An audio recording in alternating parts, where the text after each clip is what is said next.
Hello students, welcome to my channel. तो जैसा कि जो भी स्टूडेंट्स बीए थर्ड सेमेस्टर में हैं और जियोग्राफी पढ़ रहे हैं तो उन्हें पता है कि जियोग्राफी के जो यूनिट्स हैं वो स्टार्ट कर दिए मैंने और आपके सीक्वेंस में आपके सभी यूनिट्स को मैं कंप्लीट करवा रही हूँ। तो देखिए एनईपी 2020 के अकॉर्डिंग जो आपका सिलेबस है सभी यूनिवर्सिटीज में अब सेम सिलेबस है और आज की इस वीडियो में मैं जियोग्राफी का इम्पॉर्टेंट ऑब्जेक्टिव्स टाइप क्वेश्चन लेकर आई हूँ जो आपके लिए बहुत इम्पोर्टेंट होने वाला है। जैसा कि आप लोगों को पता है कि आप लोगों की जो परीक्षाएं हैं वो सेमेस्टर वाइज हो गई हैं और आपको सेमेस्टर वाइज एग्जाम देने हैं सभी यूनिवर्सिटीज में। तो एनईपी 2020 के अकॉर्डिंग सभी यूनिवर्सिटी का जो सिलेबस है सेम है और जो भी स्टूडेंट्स आने वाले वर्षों में पढ़ेंगे, बीए में आएंगे, बीए करेंगे तो उनका भी सिलेबस यही होगा। तो वीडियो उनके लिए भी यही होगी। तो जो भी सब्जेक्ट आपका बीए का है जिसकी क्लास मैं लगातार करवा रही हूँ, यूनिट्स को मैं पूरा कंप्लीट करवा रही हूँ, पूरा आपका सिलेबस कंप्लीट करवा रही हूँ, चाहे बीए फर्स्ट सेमेस्टर हो, सेकेंड, थर्ड, फोर्थ, फिफ्थ, इसी तरह सारे सिलेबस को मैं कंप्लीट करवा रही हूँ।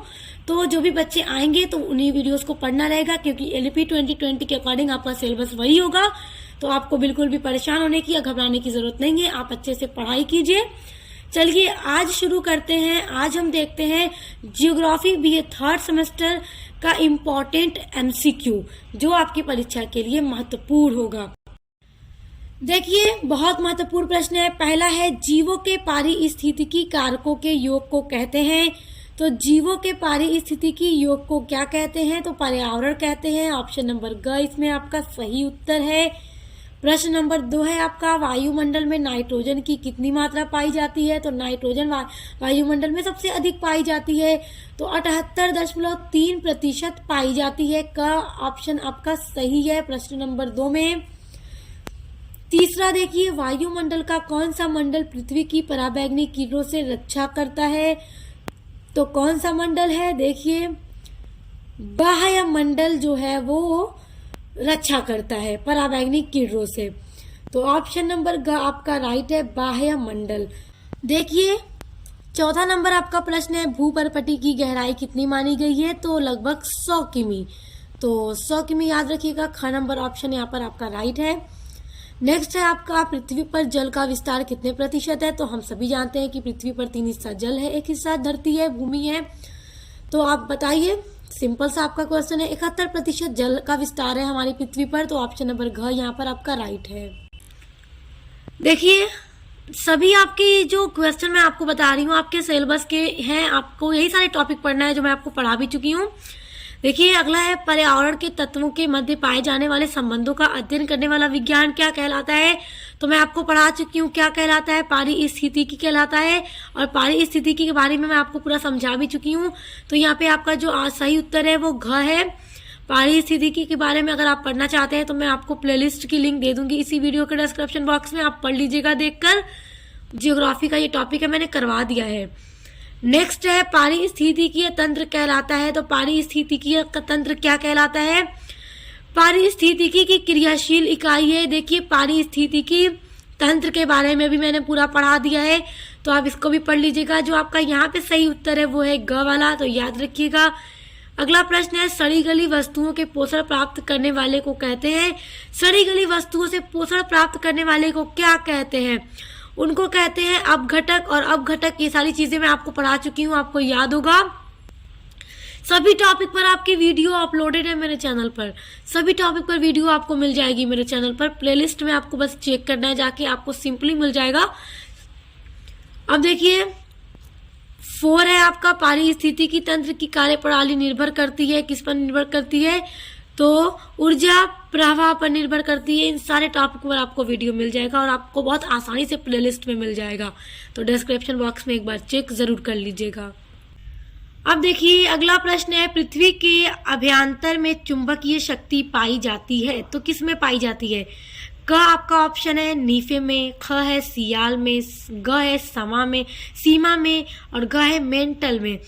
तो किस में पाई जाती है? नीफे में पाई जाती है। तो क वाला आपका ऑप्शन राइट है। अगला है सियाल की औसत गहराई है। तो सियाल की औसत गहराई कितनी है? तो 50 से 300 किमी यानी 50 से 300 किलोमीटर तक है। तो क नंबर आपका जो ऑप्शन है वो सही है, सही उत्तर है। अगला प्रश्न देखिए, उच्च भूमियों से पदार्थों को हटाने की क्रिया कहलाती है, तो क्या कहलाती है वो क्रिया? पहला ऑप्शन देखिए क वाला, देखिए अभिवृद्धि, ख देखिए निम्नीकरण, ग देखिए तल संतुलन, घ है अपक्षय। तो निम्नीकरण कहलाती है, तो ख वाला आपका सही उत्तर है। चौथा नंबर प्रश्न देखिए, महाखंड या कैनियन होती है, तो महाखंड या कैनियन क्या होती है? देखिए गहरी वी आकार की घाटी होती है। क्या होती है?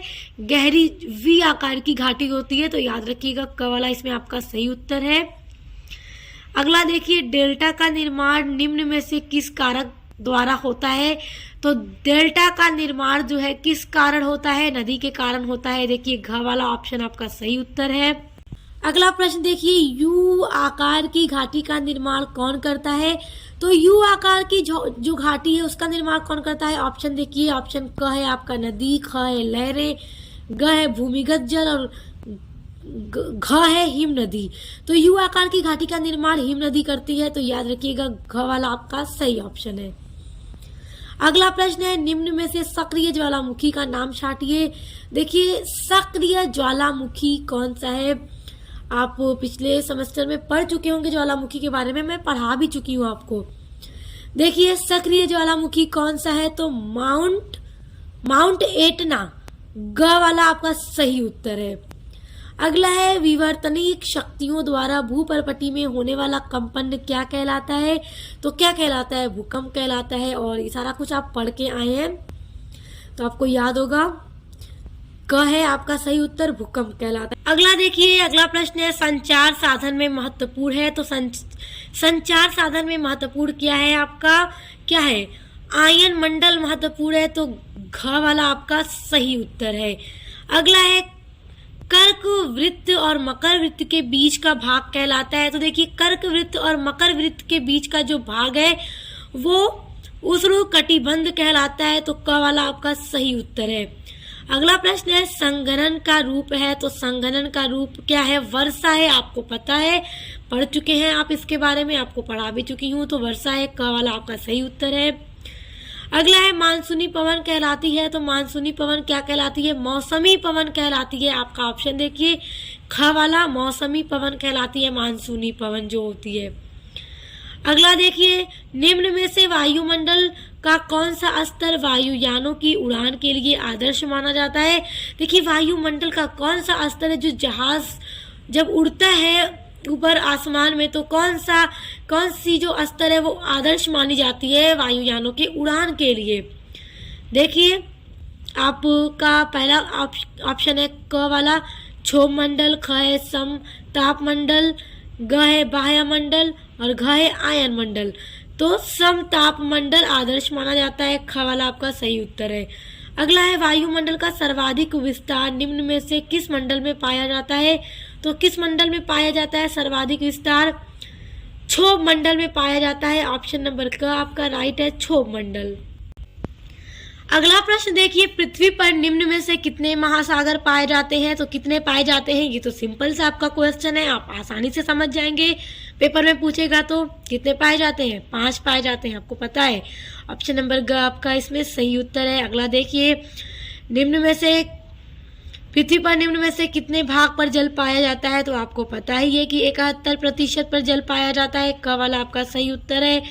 अगला है, तट के समीपवर्ती उथले समुद्र को कहते हैं। देखिए तट के जो समीपवर्ती उथले समुद्र हैं उसको क्या कहते हैं? तो बताइए, महाद्वीपीय निगमन तट कहते हैं। क्या कहते हैं? महाद्वीपीय निगमन तट। तो क वाला आपका सही उत्तर है। अगला प्रश्न देखिए, समुद्री जल में प्रति किलोग्राम लवणता होती है। समुद्री जल में कितने प्रति किलोग्राम लवणता पाई जाती है? तो पहला ऑप्शन है आपका 45 ग्राम, नेक्स्ट है 35 ग्राम, 40 ग्राम या 25 ग्राम। तो 35 ग्राम पाई जाती है, ख वाला आपका सही उत्तर है। अगला देखिए, महाद्वीपीय मग्न ढाल की औसत गहराई कितनी होती है? तो कितनी होती है? देखिए 3600 मीटर होती है, तो ग वाला आपका सही उत्तर है, 3600 मीटर गहराई होती है। अगला देखिए, सबसे बड़ा महासागर कौन सा है? तो ये हमें पता है सबसे बड़ा महासागर कौन सा है, प्रशांत महासागर है। तो ऑप्शन नंबर ग आपका राइट है। अगला है, संसार का सबसे गहरा महासागरीय गर्त है। सबसे गहरा संसार का महासागरीय गर्त कौन सा है? मेरियाना है, मेरियाना। तो क वाला आपका मेरियाना सही उत्तर है। अगला है, गल्फ स्ट्रीम कैसी जलधारा है? तो कैसी जलधारा है, ठंडी है या गर्म है या शीतोष्ण है या मीठी है? तो गर्म जलधारा है, याद रखिएगा गल्फ स्ट्रीम गर्म जलधारा होती है। तो ख वाला आपका सही आंसर है। अगला आपका प्रश्न है, रेनडियर पशु कहाँ पाला जाता है? तो कहाँ पाला जाता है? क है मरुस्थल में या फिर टुंड्रा प्रदेश में या मानसूनी प्रदेश में या भूमध्य रेखीय प्रदेश में? तो कहाँ पाला जाता है रेनडियर पशु? टुंड्रा प्रदेश में पाला जाता है। ख वाला आपका सही आंसर है। अगला है, डेंगू रोग फैलता है? डेंगू रोग मक्खियों से नहीं, खटमलों से नहीं, कॉकरोचों से नहीं, तो किससे फैलता है? विशेष प्रकार के मच्छरों से फैलता है।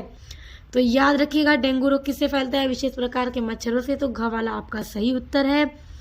अगला है, दुर्लभ पशुओं की नस्ल नष्ट होने का मुख्य कारण है?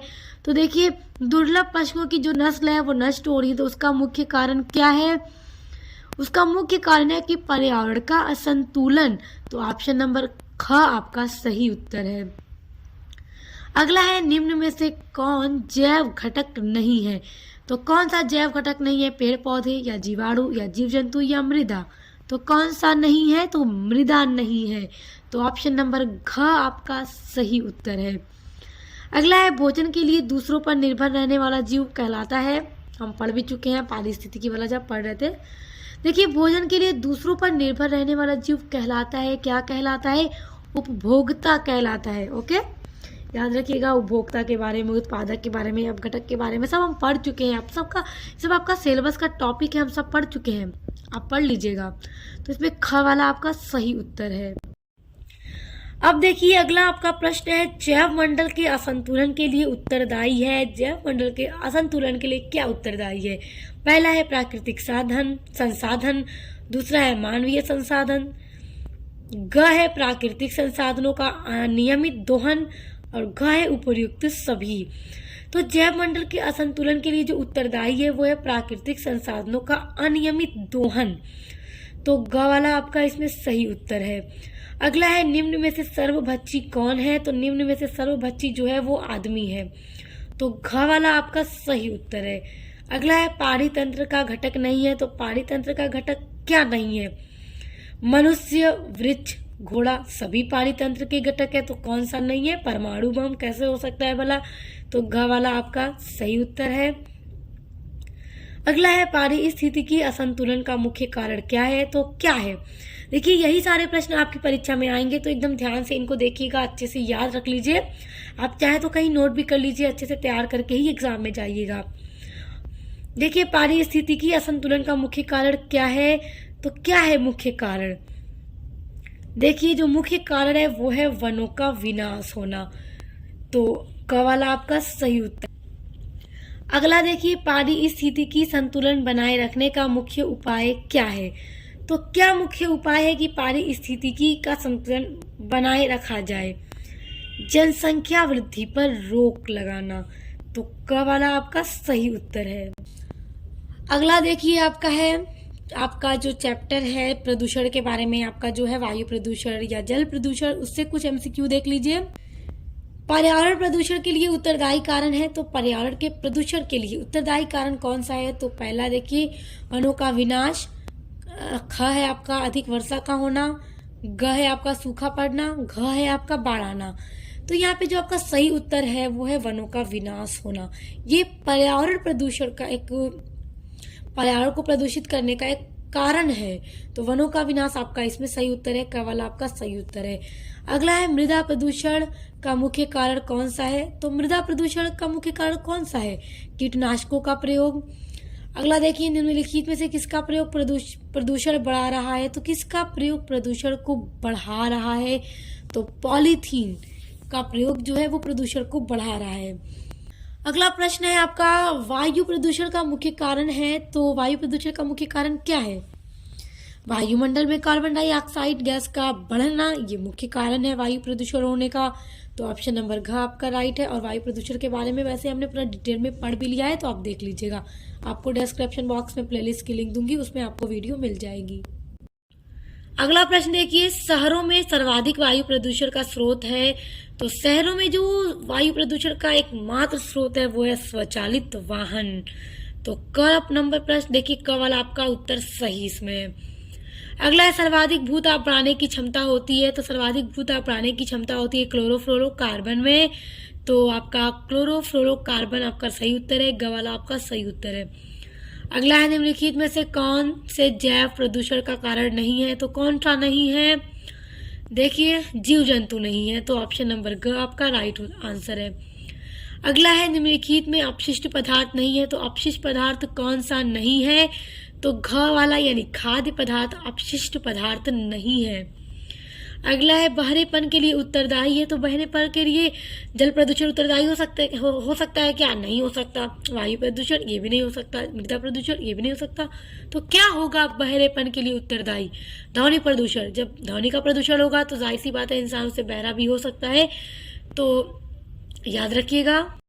स्टूडेंट्स, इसके अलावा यदि आप अपने बीए के 3rd सेमेस्टर में सोशियोलॉजी पढ़ते हैं या इंग्लिश लिटरेचर पढ़ते हैं या हिस्ट्री पढ़ते हैं, हिंदी गद्य पढ़ते हैं, ज्योग्राफी पढ़ते हैं, कोई भी आप सब्जेक्ट पढ़ते हैं, तो उसके लिए भी आप चैनल पर विजिट कीजिएगा। सभी सब्जेक्ट की क्लास कराई जा रही है, मॉडल पेपर की वीडियोस भी अपलोड होती है लगातार।